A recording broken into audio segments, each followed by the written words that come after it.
ये वाक़या एक लड़की का है जो अमीर घराने की लड़की थी, और उस लड़की का अपना बयान ये है कि मेरा घर चूँकि अमीर था और मैं बहुत ही एडवांस लड़की थी और कोई मजहबी थे तो मुसलमान, लेकिन कोई मजहबी तौर तरीके हमारे घर में या फैमिली में नहीं थे, और मुझ पे भी यही था कि मैं मॉडर्न बन के और फैशनेबल बनकर और इस तरह बन के मैं रहूं और जीऊँ। मेरी गैदरिंग भी इसी तरह की थी। वो लड़की कहती अचानक मेरी तबीयत ख़राब हो गई, मैं हॉस्पिटल चली गई और मैंने वहाँ अपना ब्लड टेस्ट करवाया। जब ब्लड टेस्ट करवाया तो फिर मैं रिपोर्ट लेने जब गई तो डॉक्टर से मैंने जब पूछा तो डॉक्टर ने मेरे पाँव तले ज़मीन निकाल दी कि कहा कि तुम्हें तो फ़लाँ फ़लाँ बीमारी है। ये सुनते ही जैसे मुझे ऐसा लगा कि अगर टेबल ना हो तो मैं गिर जाती, और मेरे औसान ख़ता हो गए कि अब मेरा क्या हाल होगा, अब ये बीमारी से जान कैसे छूटेगी।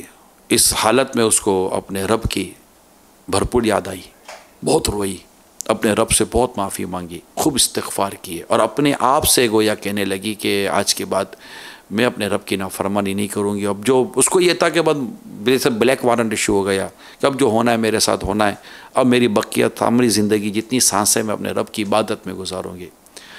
अब वो इबादत की तरफ आई। कुरान, तस्बीह, इबादत, रियाज़त और रब के हुज़ूर रोना, इस्तिग़फ़ार, ये मेरी ज़िंदगी का मामूल हो गया। मेरी सारी गैदरिंग वैदरिंग सब मैंने ख़त्म कर दी कि बस अब मेरी ज़िंदगी की जो सांसें बाकी हैं मैं अपने रब की इबादत करूँगी। एक दिन फ़ोन की घंटी बजी, मैंने फ़ोन उठाया तो वही डॉक्टर साहब फ़ोन पर थे। डॉक्टर साहब ने फ़ोन किया, कहा कि वो बेटी एक बात करनी है आपसे, एक भूल हो गई, और ये भूल भी नहीं कहेंगे, ये तो मुजरिमाना गफलत है। यूँ कर कर के डॉक्टर साहब बातें करते रहो। मेरे तो सांसें उखड़ने लगी कि ना जाने डॉक्टर साहब क्या मुझे ख़बर सुनाएंगे। तो डॉक्टर साहब ने कहा कुछ समझ नहीं पड़ी बेटा कि ये कैसे हो गया, होना नहीं चाहिए था, ऐसा कभी होता नहीं है मगर ये हो गया। डॉक्टर साहब क्या हुआ? क्या बेटा वो जो मैंने आपको जो रिपोर्ट दी थी ना वो आपकी नहीं थी, किसी और की रिपोर्ट थी, आपकी रिपोर्टें क्लियर है। वो है ना आग आ गई जहाँ तने बे जहाँ में यहाँ ना किया है, यानी बिल्कुल लड़की कहने लगी कि जैसे कि मुझे ऐसा लगा मैं बादलों में उड़ गई हूँ, मेरी वो खुशी की तो मेरी इंतहा ना रही, मेरा डिप्रेशन वो सब ख़त्म हो गया।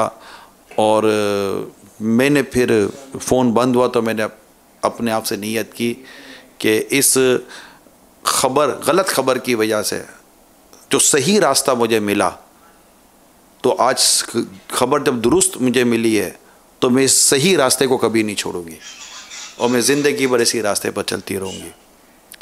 तो अल्लाह की रहमत, आइए आप और हम सब मिलकर नियत करें कि हम अपनी ज़िंदगी के अंदाज को बदलें, अपने रब से माफ़ी मांगें, अपने रब से इस बारगाह में इस्तिग़फ़ार करें, तौबा करें सच्ची, और अल्लाह हमारे हालात को बदलेगा। अल्लाह करीम हमारे लिए आसानियाँ पैदा फरमाएगा।